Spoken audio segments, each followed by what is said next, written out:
Bismillahirrahmanirrahim. Assalamualaikum warahmatullahi wabarakatuh. Waalaikumsalam warahmatullahi wabarakatuh. Apa kabar untuk pemirsa TVRI di rumah? Apa kabar juga untuk ibu-ibu jamaah yang ada di studio? Mudah-mudahan semua sehat, mudah-mudahan semua bahagia. Kenapa saya menyampaikan kebahagiaan? Karena sesuai dengan tema kita di kesempatan hari ini, yaitu menebar kebaikan, peroleh bahagia. Bahagia itu sederhana. Kenapa sederhana? Karena bahagia itu hak setiap orang, setiap manusia, tidak mengenal tua, tidak mengenal muda. Namun bagaimana memperoleh kebahagiaan? Nah, kita akan mendapatkan pencerahan dari narasumber kita di hari ini, yaitu Dr. Haji Sukamto. Beliau adalah Wakil Rektor dari Universitas Muhammadiyah Yogyakarta. Assalamualaikum Bapak. Waalaikumsalam warahmatullahi wabarakatuh. Bahagia? Bahagia? Alhamdulillah bahagia. Alhamdulillah. Kalau bahagia terpancar ya Pak ya? Dari wajahnya, Iya, dari tersenyum. senyumnya. Iya, betul. Mudah-mudahan nanti bisa memberikan satu pencerahan atau banyak pencerahan terkait bagaimana memperoleh bahagia ya. Namun sebelumnya saya mau menyapa dulu ibu-ibu yang sudah datang ke studio dari Gunung Kidul, Majelis Taklim Khairun Nisa Tumpak Ngawu Pelayan, Gunung Kidul. Assalamualaikum. Ada yang sedih nggak ya? Enggak ya, semuanya bahagia, kelihatan senyum semuanya karena sudah siap ya di acara Sentuhan Kolbu. Baik, terima kasih Ibu. Kalau kesedihan pengen diganti kebahagiaan, nanti kita tanya sama Ustadz. Ustadz, bahagia itu tadi kan sederhana karena hak ya. Hak kita mendapatkan kebahagiaan, tapi tidak semua juga bisa diukur secara materi. Ini temanya menebar kebaikan, peroleh kebahagiaan. Nah, kalau kita bisa menebar kebaikannya pada kejahatan, kenapa nggak mencoba gitu? Mungkin di awal bisa dijelaskan terkait dengan apa sih korelasinya antara kebaikan dan kebahagiaan? Karena di saat menebar kebaikan kita akan peroleh kebahagiaan. Begitu. Silakan. Baik, terima kasih. Assalamualaikum warahmatullahi wabarakatuh. Waalaikumsalam warahmatullahi wabarakatuh. Alhamdulillahi rabbil alamin. Alhamdulillahilladzi khalaqal mauta wal hayata liyabluwakum ayyukum ahsanu amala. Asyhadu an la ilaha illallah wa asyhadu anna Muhammadan abduhu wa rasuluhu la nabiyya ba'dah. Allahumma salli wa sallim wa barik ala nabiyyina Muhammadin sallallahu alaihi wasallam wa ala alihi wa ashabihi wa man tabi'ahum bi ihsanin ila yaumiddin, amma ba'd. Para pemirsa TVRI yang mudah-mudahan semuanya diberkati, dirahmati oleh Allah Subhanahu wa taala. Ibu-ibu jamaah Majelis Taklim dari Pelayan Gunung Kidul yang mudah-mudahan juga diberkati oleh Allah Subhanahu wa taala. Marilah kita bersyukur kepada Allah Subhanahu wa taala. Dengan bersyukur itu Allah akan mudahkan lisan kita mengucapkan kata terima kasih kepada sesama. Dan sering-seringlah kita beristighfar kepada Allah Subhanahu wa taala. Dengan beristighfar kita akan dimudahkan lisan kita mengucapkan kata maaf kepada sesama. Dan pastikan kita mengucapkan kata insya Allah kalau akan melakukan sesuatu atau berjanji dengan seseorang atau berjanji pada Allah Subhanahu wa taala, maka Allah nanti akan mudahkan lisan kita mengatakan permisi kepada orang lain. Dan sering-seringlah berdoa, bermohon hanya kepada Allah Subhanahu wa taala. Maka lisan kita nanti akan memudahkan mengatakan minta tolong kepada orang lain. Itulah 4 kata yang sangat berharga untuk merangkai sebuah kalimat, menciptakan sebuah komunikasi dalam rangka membina hubungan baik dengan orang lain yang bisa menciptakan kebahagiaan dalam hidup kita. Rasulullah Shallallahu Alaihi Wasallam bersabda, Inna syadaqa yahdi ilal birri wa innal birra yahdi ilal jannah. Sesungguhnya kejujuran itu akan membawanya kepada perbuatan baik atau akan memudahkan orang itu berbuat baik. Dan orang yang sering berbuat baik, suka berbuat baik, maka orang ini akan dibawa untuk bisa bahagia. Dalam hadis tadi disebutkan ilal jannah. Jannah itu suatu gambaran tempat yang paling membahagiakan kelak di akhirat dan merupakan simbol hidup bahagia di dunia ini. Maka kalau kita ingin berbahagia, maka harus berbuat baik. Sedemikian juga kalau kita mau masuk ke surga, di dunianya harus berbuat baik. Maka dengan konsep ini, orang yang sering berbuat baik nanti akan dimudahkan oleh Allah memperoleh kebahagiaan.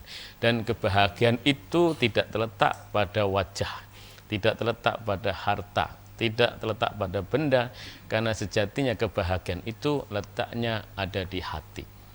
Nah, maka bagaimana orang bisa bahagia tergantung bagaimana dia bisa mengelola sebuah hati atau perasaan. Ingatlah bahwa rumah bagus, halaman luas, mobil mewah itu juga hanya bungkus. Isinya adalah kebahagiaan, ketentraman dalam rumah tangga.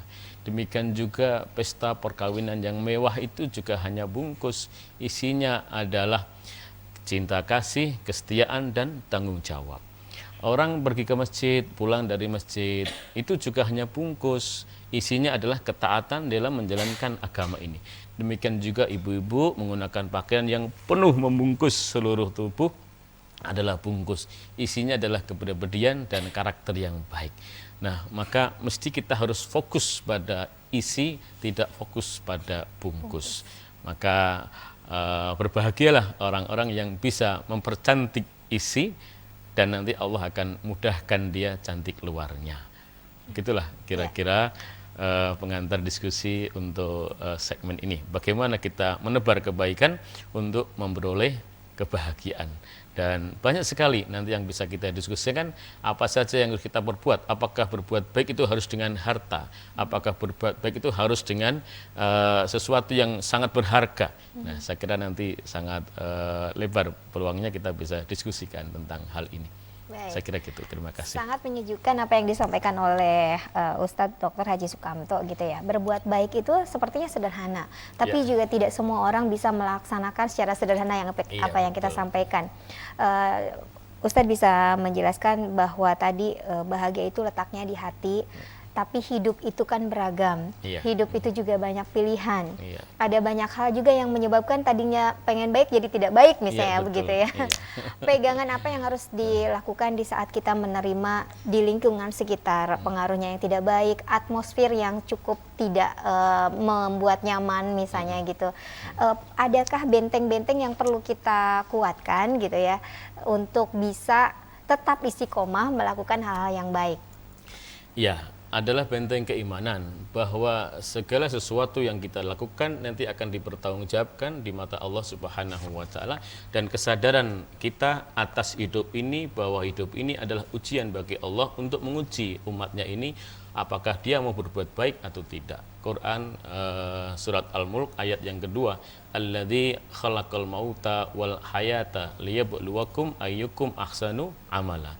Sungguhnya kita diciptakan oleh Allah ini dalam rangka menjalani ujian, apakah kita ini akan berlaku baik atau berlaku buruk. Kalau kita pegangi ayat ini, maka insya Allah kita akan selalu mau berbuat baik. Dan dengan kebaikan itu, maka hati kita akan selalu dibuka, pikiran kita akan berisi energi-energi positif, sehingga nanti kita akan mudah untuk bisa berbahagia. Menurut para dokter, tadi saya baca artikel, di area otak kita itu ada daerah yang disebut dengan striatum. Striatum itu area yang bisa memberikan respon terhadap kegiatan-kegiatan kita atau perasaan-perasaan kita yang positif. Termasuk ada makanan yang rasanya enak, obat-obatan yang bisa membuat dia bahagia, itu akan direspon oleh area otak yang namanya striatum ini. Nah, maka kalau ada aktivitas baik, rasa bahagia setelah kita berbuat baik, itu akan direspon oleh area otak ini, disebutnya sebagai cahaya hangat. Nah, kalau area ini sering diaktifkan karena orang sering berbuat baik, maka orang ini akan penuh dengan kebahagiaan dalam hidupnya. Apakah berbuat baik itu yang misalnya kan tadi kita punya ada rukun Islam, ada rukun iman. Apakah misalnya sudah sholat, puasa, zakat, haji itu sudah melakukan perbuatan-perbuatan baik? Ya, baik, berbuat baik itu ada dua segmen, vertikal, horizontal. Berbuat baik pada Allah adalah berbentuk ibadah-ibadah yang sifatnya mahdoh. Ada yang bentuknya sholat, ada yang bentuknya puasa. Itu adalah ibadah-ibadah yang hubungannya langsung dengan Allah Subhanahu wa taala, dan ini akan membahagiakan orang tersebut. Karena semakin banyak dia berzikir, maka dia akan semakin tenang hidupnya, karena perasaannya akan menjadi tenang, dan ketenangan itu akan menjadikannya bahagia. Oke, baik, ditahan dulu. Itu tadi tentang hablum Hablum minallah minallah. yang membuat kita tenang. Betul. Nah, lanjutannya nanti ya, kita harus Oke, jeda baik. dulu. Untuk ibu-ibu nanti juga dipersiapkan pertanyaan kepada Ustadz Dr. Haji Sukamto, dan kepada pemirsa di rumah kita harus jeda dulu, tetap bersama kami dalam Sentuhan Kolbu. Baik, terima kasih untuk pemirsa TVRI di rumah, dan juga terima kasih untuk Majelis Taklim Khairunisa Tumpak Ngawu Pelayan Gunung Kidul yang masih setia dan tentu saja terus membangun, membentuk gitu ya, menyesuaikan bagaimana nih bahagia itu bisa bertahan dan tercipta gitu. Ada beberapa hal tadi yang sudah disampaikan oleh narasumber Dr. Haji Sukamto terkait dengan bahagia yang tadi hubungannya dengan hablum minallah ya. Yang hablum minanasnya ditahan dulu, karena baik. kita kasih kesempatan kepada jamaah yang ada di studio. Silakan kepada yang mau bertanya. Langsung aja namanya, ya siapa? Assalamualaikum warahmatullahi wabarakatuh. Waalaikumsalam. Nama saya Tati. Pak Ustadz, saya ingin bertanya, kadang kita sering melakukan kebaikan, berbuat baik terhadap orang lain, terhadap masyarakat, ataupun terhadap teman-teman kita ya Pak. Tetapi kita kadang kalau menyuruh atau mengajak berbuat baik kepada keluarga, misalnya seperti mengajak sholat anak-anak, suami, seperti itu, kita sering kali gimana ya Pak, agak sering ngeyel gitu lah, apa gimana enggak sulit gitu loh, tidak semudah kita mengajak kepada orang lain. Nah itu gimana ya Pak, apakah memang apa yang perlu diperbaiki, apakah kita harus berbuat baik terhadap keluarga dulu baru keluar, maksudnya terhadap yang lain, atau bagaimana Pak yang baiknya? Baik, Ibu Tati, terima kasih ya. Nanti bisa dijawab, emang mengajak kebaikan juga yang diajak tidak semua bisa menerima, begitu ya. Betul, silakan Ustadz.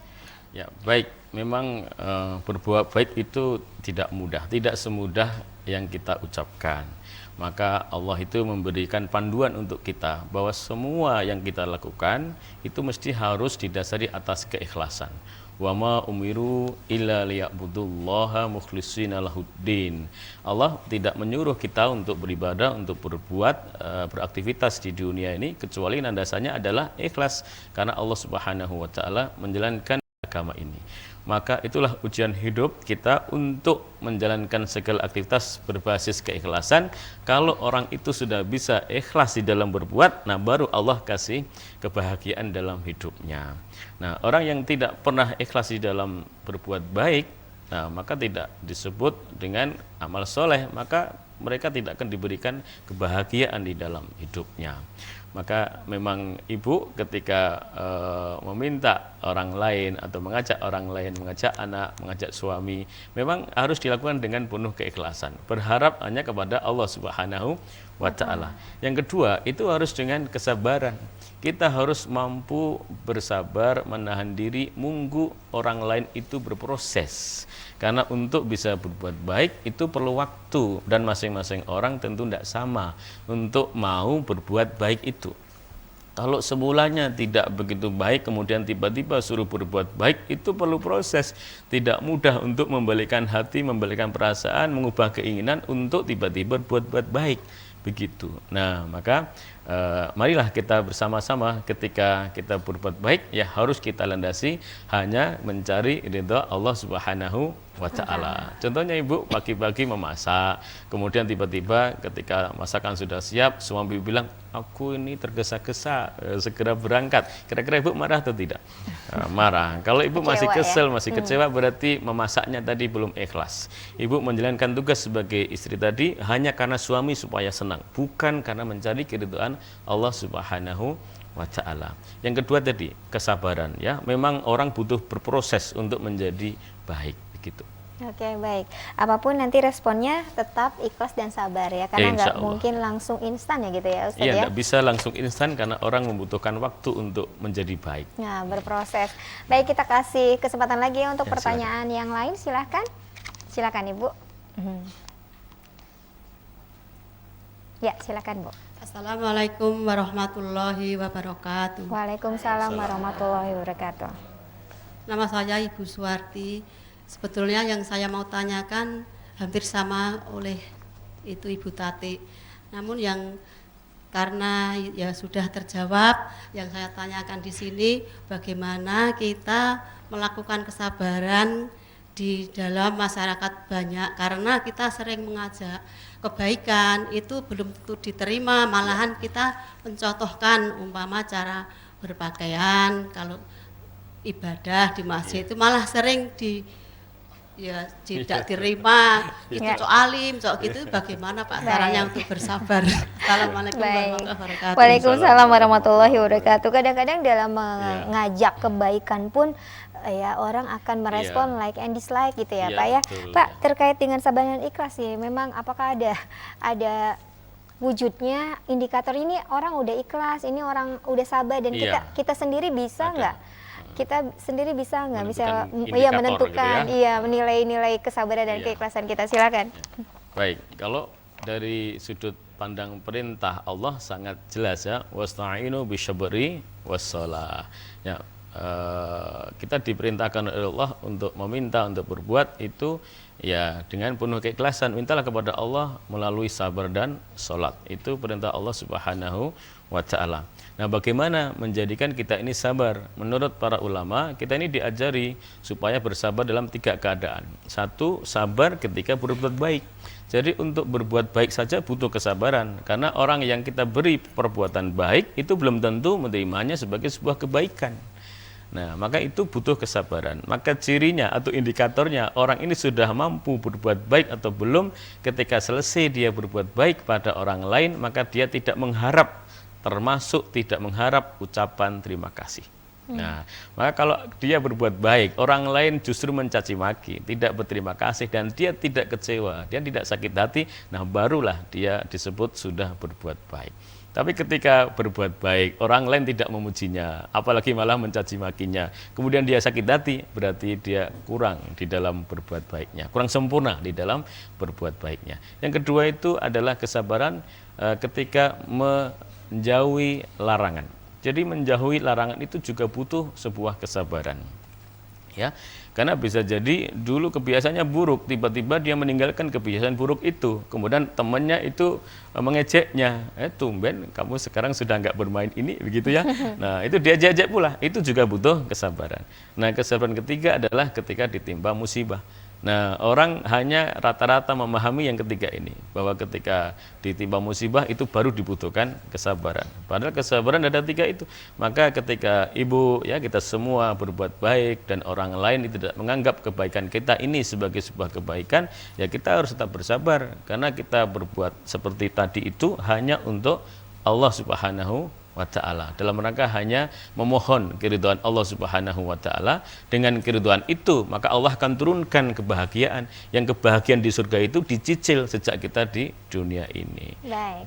Gitu. Baik, ternyata kita harus jeda dulu. Mudah-mudahan apa yang disampaikan oleh Ustadz, apa yang sudah ditanyakan oleh ibu-ibu jamaah Majelis Taklim ini tidak puas, karena akan banyak hal yang juga perlu kita ketahui dan kita perlu lakukan. Dan kepada pemirsa, kita harus jeda dulu, tetap bersama kami dalam Sentuhan Kolbu. Baik, terima kasih. Kita masih bersama dalam Sentuhan Kolbu dengan narasumber Dr. Haji Sukamto, Wakil Rektor UMY, dan juga Majelis Taklim Khairunisa Tumpak Ngau Pelayan Gunung Kidul. Kita lanjutkan lagi. Ada tadi yang masih tersimpan terkait dengan bagaimana kebahagiaan itu sumbernya dari hubungan kita dengan Allah dan hubungan kita dengan sesama manusia nih, yang masih belum dijelaskan. Silakan. Ya, selain kita harus berbuat baik kepada Allah Subhanahu wa ta'ala dalam bentuk ibadah-ibadah khusus, ibadah-ibadah maqdhah seperti sholat, puasa, ya, haji, ya, maka kita harus mampu berbuat baik kepada sesama manusia, yang kemudian disebut dengan hablum minan nas. Bagaimana kita menciptakan hubungan baik dengan sesama manusia. Nah, bagaimana supaya kita bisa membina hubungan baik dengan sesama manusia? Kuncinya adalah komunikasi. Ketika kita bisa berkomunikasi dengan baik dengan sesama, maka insya Allah hubungan kita baik dengan sesama. Nah, kunci dari komunikasi adalah ada pada pilihan kata. maka bagaimana kita bisa memilih pilihan kata yang tepat sehingga komunikasi kita menjadi bagus. Nah, orang yang bisa memilih kata dengan bagus, maka bisa berkomunikasi dengan bagus. Orang yang bisa berkomunikasi dengan bagus, maka dia bisa membina hubungan baik dengan sesama manusia itu dengan bagus. Kalau hubungannya sudah bagus dengan sesamanya, maka dia akan mudah sekali berbuat baik. Baik dalam bentuk hanya sekedar memberikan pujian pada orang lain, ya, memberikan ucapan-ucapan baik, memberikan salam, ya, memberikan senyuman. Itu sudah bagian dari perbuatan baik. Apalagi kok sempat memasakkan masakan khusus, diantar ke rumahnya, diantar ke kantornya, itu luar biasa, ya, atau memberi bantuan dalam bentuk yang lainnya. Nah, orang yang seperti ini baru nanti bisa bahagianya sempurna. Itulah yang dimaksud dengan bagaimana kita membina hubungan baik dengan sesama manusia, menjaga hubungan baik dengan sesama manusia, atau puncaknya adalah kita bisa berbuat baik itu kepada sesama manusia. Di dalam hal ini termasuk alam sekitar, tidak hanya manusia yang hidup di alam, tapi juga alamnya sendiri kita mesti harus berbuat baik.